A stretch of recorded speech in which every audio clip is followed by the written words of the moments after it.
And away we go. Now he's ready. I'm sorry, I'm reading something else. Okay, so on with the episode. So me and maybe the lads, if any, have sent. Let's see what we sent in the group chats and see what reactions we get and whatnot and so on. Okay, so I sent an Instagram reel about the whereabouts in my home country. I shall play the audio in question right now.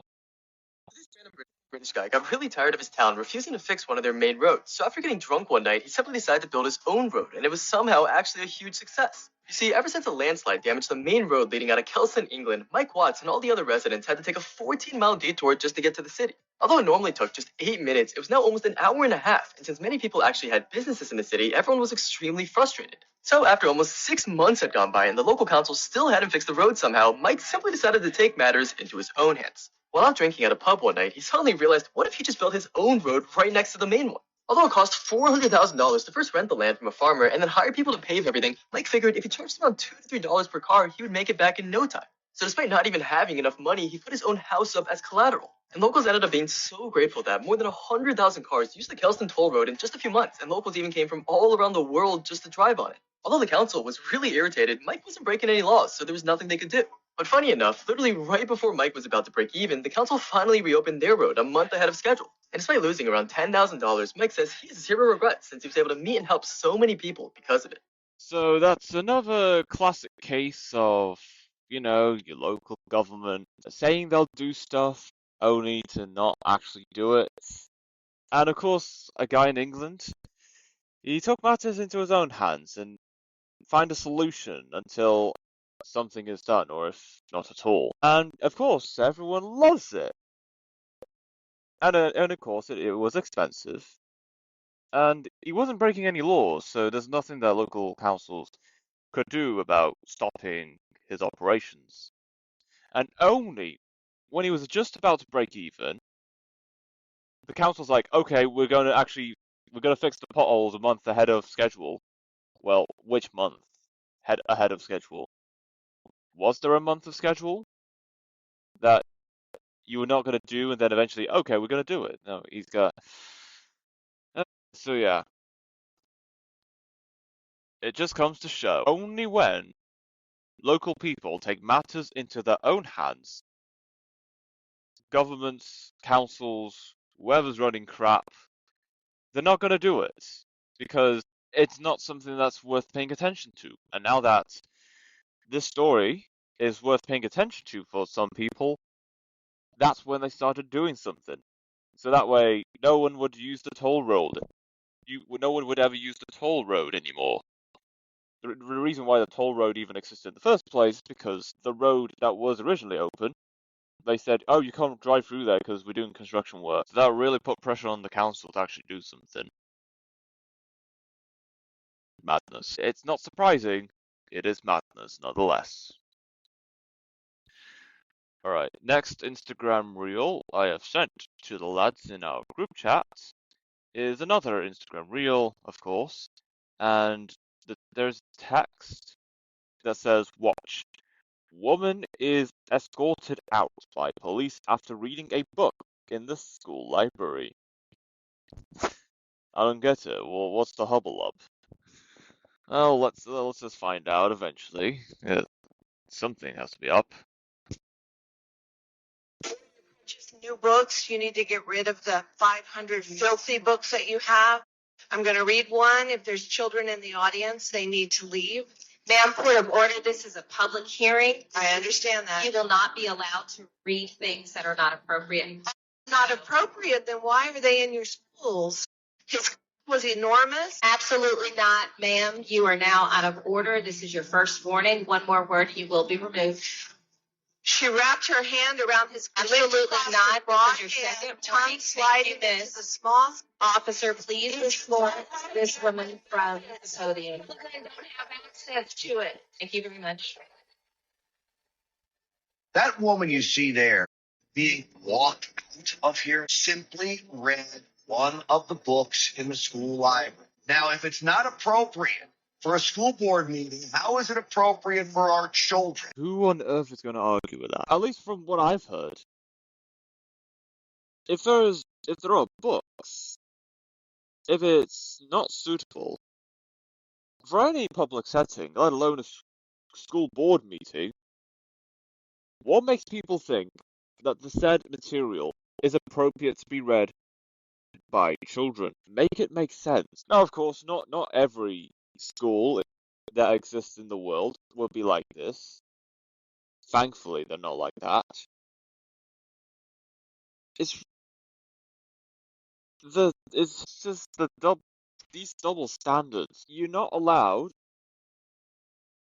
to read or read out loud the books that it's being made available in the school library in any public setting, like a board meeting or a hearing, or maybe somewhere out in public. And even though the material of the said book is not appropriate to be read aloud in any public setting, yet they are somewhat made available in a school library.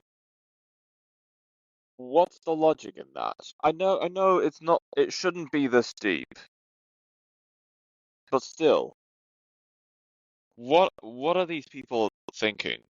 What are they doing? And even if this story does get out in the mainstream, and it does get attention nationwide, and even the whole world knows about this,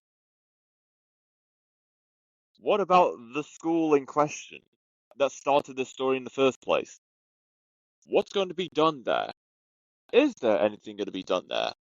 If the answer is no, then what the fudge are you doing? What's the goal here? Why expose children to such inappropriate material, as someone in the school board meeting once said? If it's not appropriate, again, I know I've said this already, I will say it again. If it's not appropriate for a school board meeting, nor is it appropriate to read such a book out loud in any public setting, why is it made available in a school library? And it doesn't matter what the age range for the said school is, whether it be teenagers, young children, kindergarten/reception, preschool/nursery children. No matter what the age, why is such books that people say it's not appropriate to read out loud is made available in school libraries? I find it mind-boggling how cases like this is common. Not just common, it is publicized, and some people are like, so what? That's just life. No, it's not. That's not life. That's intoxication. Doesn't What kind of intoxication? Well, make of that as you will. I'm not saying it's okay. It's concerning, nonetheless, that such material that yeah, okay, I've said okay, now I'm getting too deep into this. And the thing is, I don't even like children all that much. That doesn't mean I want to see them go through or see something that they shouldn't be seeing, or for them to go through anything horrible. And if that doesn't tell you anything, I don't know what will. I'm not going to make any justification to say that even though I don't like this, yet I still don't think such material should be made public. Yet how am I talking about this? Why am I making these points? And even when I've said that no children should not be seeing such material at such a note, something like this needs to be looked into.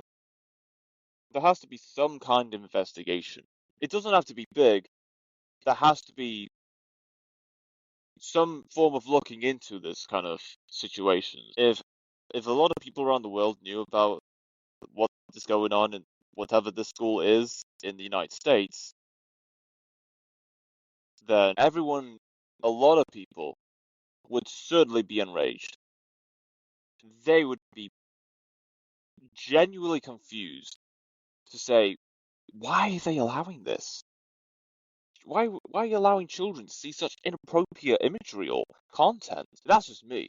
And surely there's going to be people that would say the same thing like I did. This certainly should go without saying. Yet it has to be said somehow because some places, somewhere in the world, they're just not getting it. They're still allow such material that has very explicit content and imagery to be made available to such young individuals. Now I am done with this discussion. I hope something is, if I'm not sure how long ago this is, I hope whatever this situation is, it is solved. Most likely not. However, nonetheless, I still hope that other places that were on the verge of implementing what has happened, the video I just played, they realized, you know what, maybe this isn't a good idea. Let's not do that. I hope that is the case with a lot of schools that were close to doing what they shouldn't be doing, and now realizing that maybe we shouldn't make such inappropriate books made available to children at school libraries, and then leave it at that. Go on with our lives, like we always go on with our lives. And that is all the stuff, the messages and the videos that's been sent to our podcast group chat thus far, as of the last time I recorded a podcast episode. With that all being said, let's get right into the news. SAG-AFTRA reaches tentative deal with studios in bid to avoid strikes. SAG-AFTRA has reached a preliminary deal with major studios on a new contract.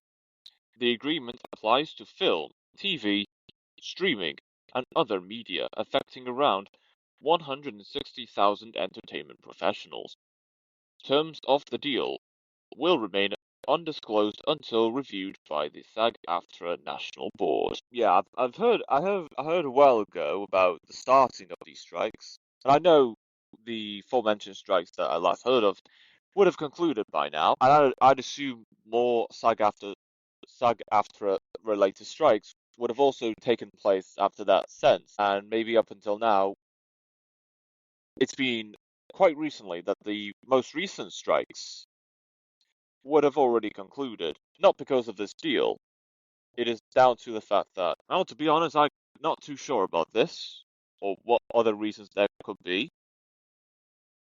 Nonetheless, studios have now negotiated with SAG-AFTRA to negotiate wages for their members and other benefits to be given to the members of SAG-AFTRA and other clauses that will be executed if certain circumstances were to be implemented. I know if Risk was on here right now, he would scoff at the idea of not just scoff at the idea of the concept of unions existing.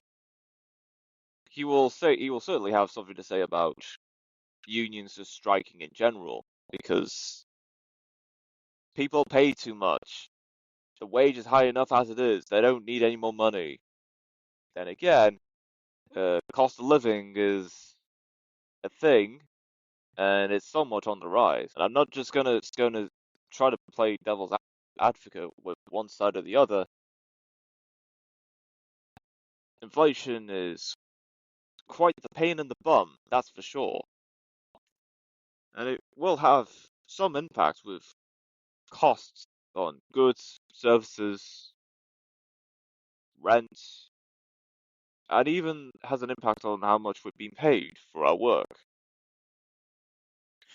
So, well, I will say to end off with SAG-AFTRA reaching a deal with major studios. Let's see how long this lasts. There's going to be another strike, backed by or organized by SAG-AFTRA. I'm just wondering, whatever deal that these major studios have agreed to sign for SAG-AFTRA union members, how long is this particular deal going to last? If there is a particular timeline. when will be the next time when SAG-AFTRA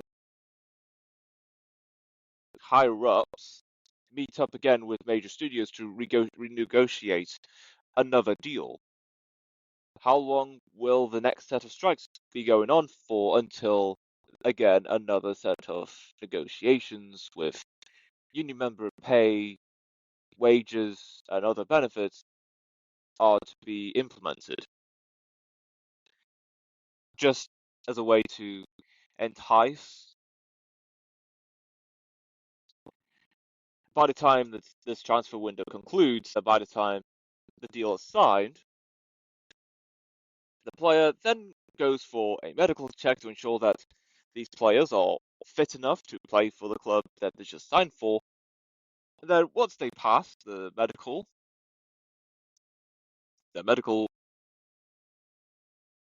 they officially become a player for this new club, and then they prepare themselves for whatever matches in the domestic league, domestic cup, or any continent-wide competitions that they just qualified for from the previous season of the league.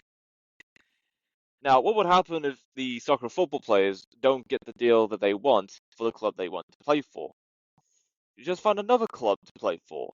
Or if no club wants to negotiate or agree to whatever clauses put in place for the player, well, the player is going to be on a free agent, and it's not like they can go on strike to say, I want better pay, I want these clauses to be negotiated.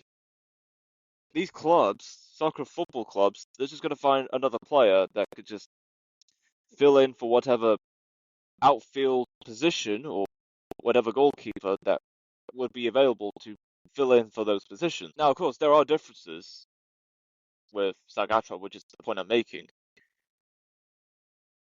It's not like soccer football players could just go on strike like the SAG-AFTRA union members have just done. Soccer football players, there's many of them. There's many of these players. There are many players of particular positions that soccer football clubs could just negotiate a reduced pay or minimum number of clauses, if there are any, sign that player, then boom, that player is now part of the club. Now, with SAG-AFTRA, whilst there is a handful of professional actors and actresses and other creative individuals,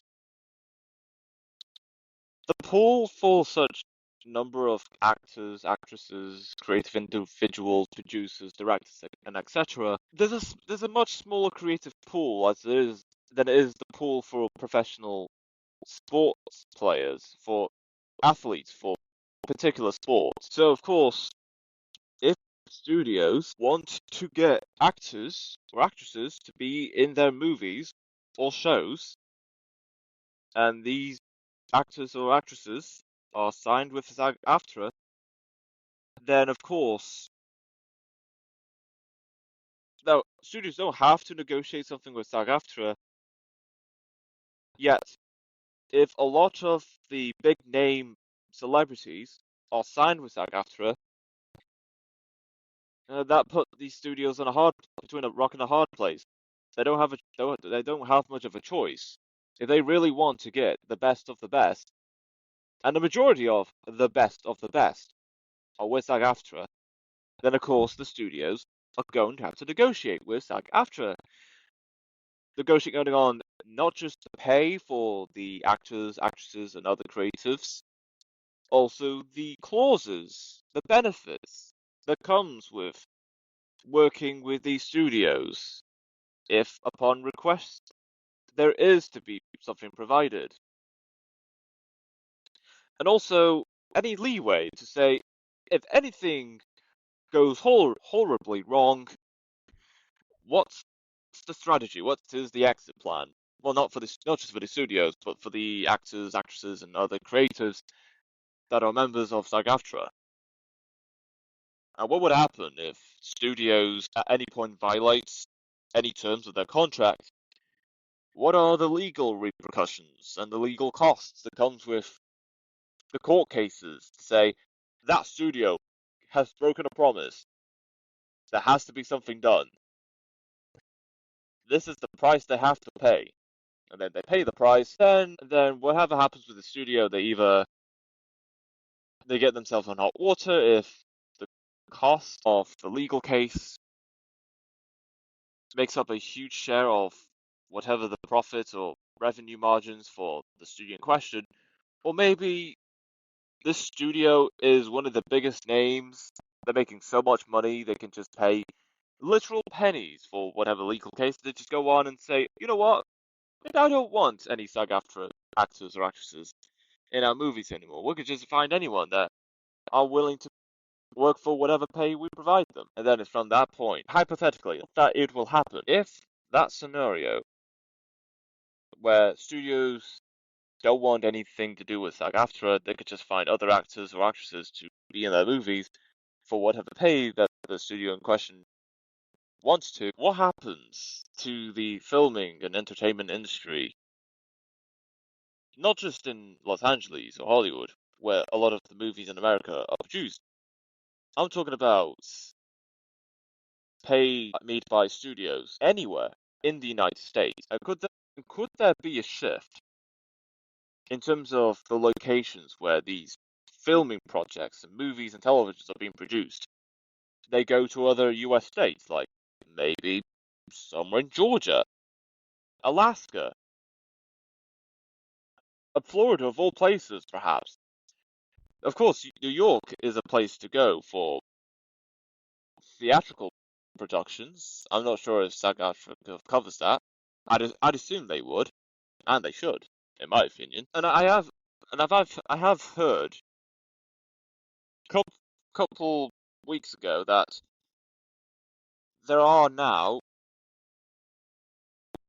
potential talks about private equity-backed funds that would accelerate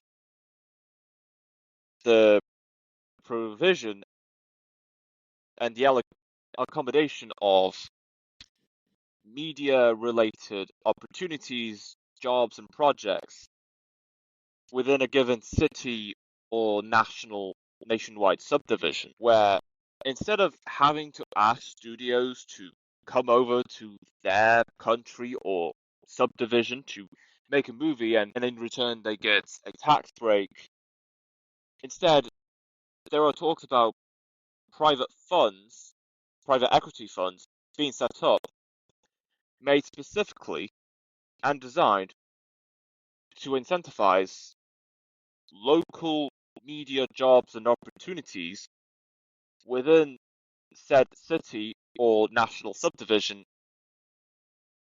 where this fund is being set up.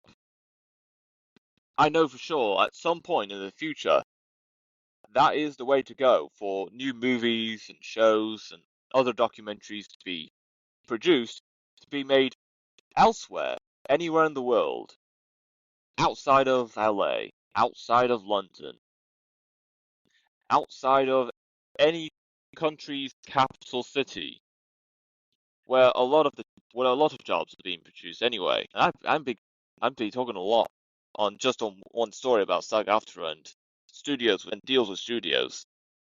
But that is important to note. It's going to happen. Maybe not now, and maybe not in the next year or two. At some point, either this decade or the next decade, there will be private funds being set up, designed to produce local media jobs, projects, and opportunities within a given city or national subdivision where this fund is being created. And as well as being incentivized to do so, to produce such jobs in given areas. A female spectator disrupted the World Snooker Championship final at the Crucible Theatre, shouting about the BBC license fee in what was later revealed as a self-promotional stunt. The woman, identifying herself online as Sasha Swan, jumped over the front row barrier and attempted to draw attention. Match referee Rob Spencer, along with security guards, quickly intervened and removed her, temporarily halting the match.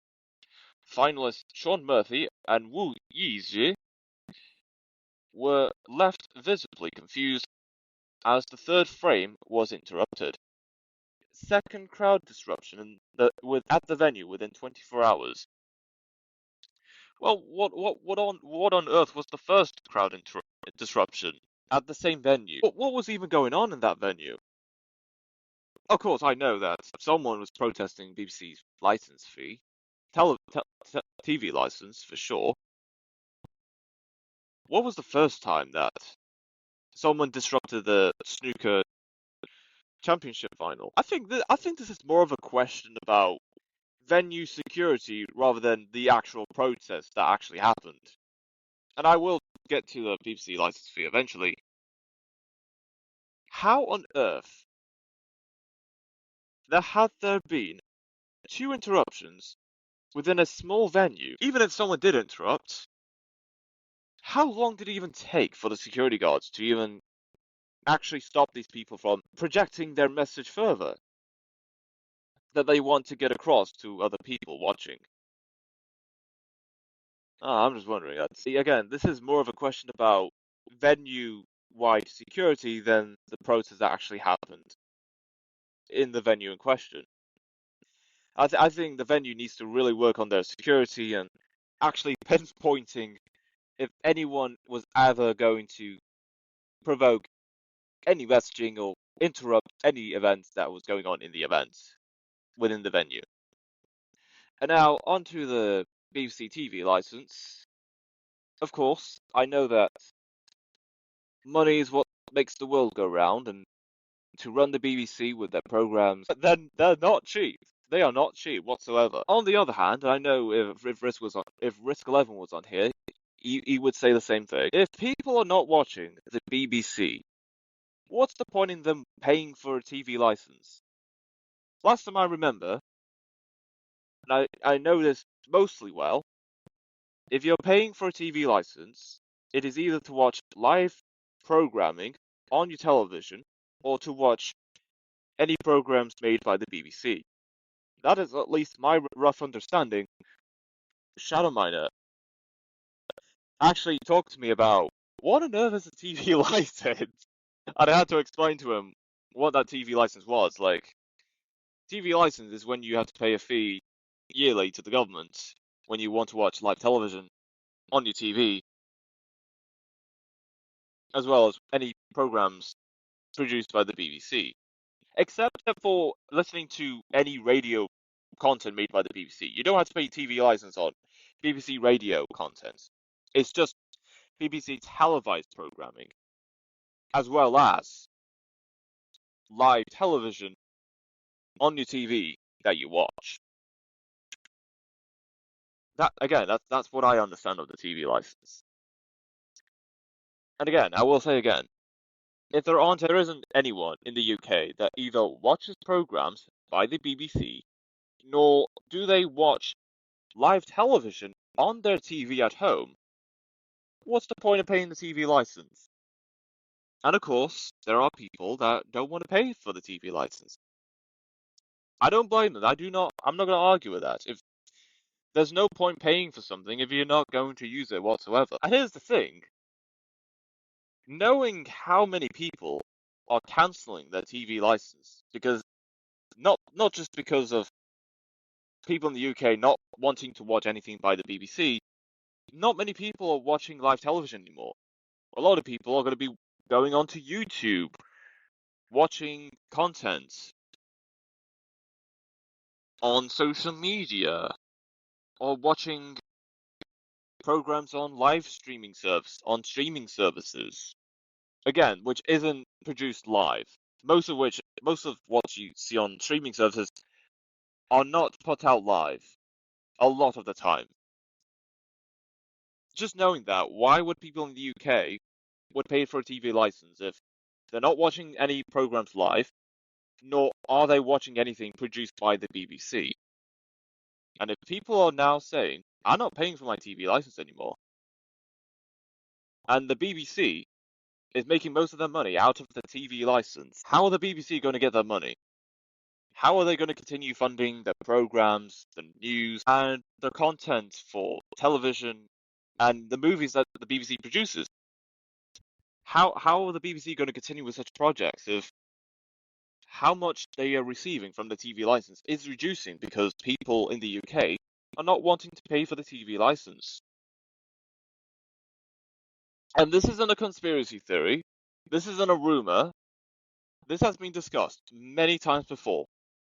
The BBC themselves have reported a couple times before that, given that how many people are not wanting to pay the TV license and the rate of it increasing, the BBC are figuring out how they're going to continue with their programs, the news, and producing movies and television shows, even if the amount of money they get from TV licenses is reducing. Everyone knows this, or at least everyone should know about it. And of course, the BBC will continue for many decades to come.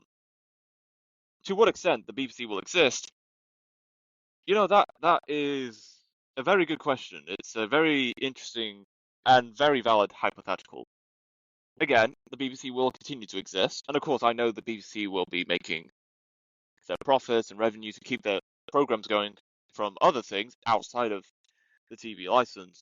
It's a very important question about how the BBC will continue to operate if the number of people that are paying for their TV license in the UK is starting to reduce. Now, what could this mean for other broadcasters that are based in the UK? Will they step up their game? Will they take advantage of the small gradual decline that the BBC is going through? And I say small and gradual because, again, the BBC is very big. And even if they don't make much money from the TV licenses from the UK, like they used to in previous years, they will still continue to exist for many decades to come. And that is it for the episode.